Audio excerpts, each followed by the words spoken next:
Did you know that educators refer to our current K-12 education system as the factory model for education? Why a factory? Because every student has the same requirements for graduation. When basic expectations for learning were only the 3 R's, reading, writing, and arithmetic, it worked. Obviously, spelling was not a requirement. But aren't we all different? And can this be fixed? You bet it can. The core that drives the education system is standards, and is symbolized as the conveyor belt that uniformly moves everyone through the system. Everything in education is based on arbitrarily devised standards that determine everything from curriculum to testing. These standards are determined by federal and state government, local school districts, superintendents, principals, and sometimes late at night while grading papers, a teacher. Today's generation requires a better method. Let's follow Sally. In Sally's life, she will learn a lot from parents, teachers, and others, and will encounter 2 types of learning, formal and informal. You see, when Sally was just a baby, she learned informally from everything and everyone. As she got older, she entered into formal learning, which must assess the value of both teaching and learning. The reality is that each student is different, and with all the information available at our fingertips, we need to teach people to think and use information rather than just committing it to memory to progress down a conveyor belt. Sally's formal education experience will utilize a patented software method that will replace current standards and evaluate Sally against her own abilities. This education method is called Student Standardized Education.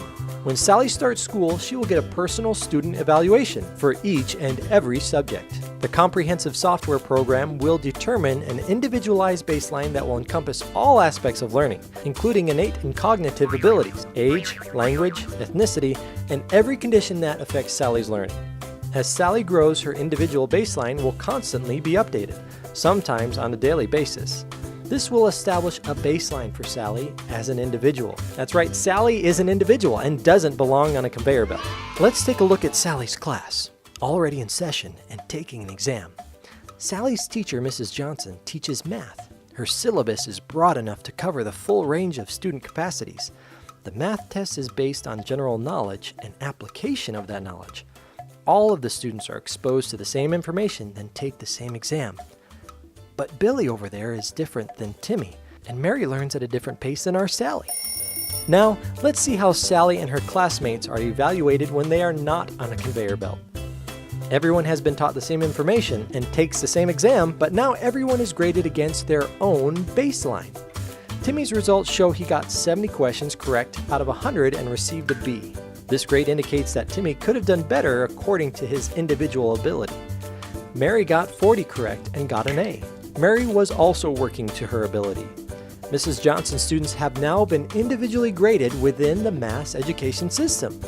With this method, there is no comparing Billy to Timmy. It also eliminates 2 major issues. 1, the competition for grade, and 2, the unjust social stigma placed on students held to arbitrary standards. Sally's school will no longer punish her with a failure label because of her learning capacities in some subjects, and by being different than other students. With this new method, students can only fail themselves. This method will also address the greater needs of more proficient students by keeping their interest and recognizing when their abilities go beyond the class syllabus.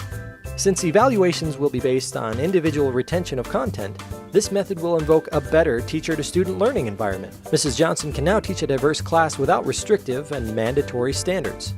This new method turns the education system right side up. Instead of others determining what Sally learns, educators will now have to meet the requirements of Sally, the individual. This is accomplished with an open and engaged effort from Mrs. Johnson, the outcome of which will be astonishing. This new method will allow future generations to focus on student engagement rather than compliance, allow different learning rates, encourage student potential, reduce dropouts, provide an individual education, provide diversity, strengthen our teachers, and provide accurate feedback on both learning and teaching efforts. There is nothing of greater value than the mind of man.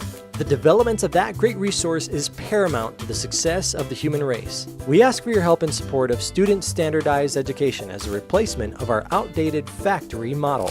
This discovery is mankind's giant leap to individualized learning. With your help, we can make K-12 education relevant for today's students and future generations by educating to the individual standards to which they were born, and in our nation's spirit of individualism. Thank you.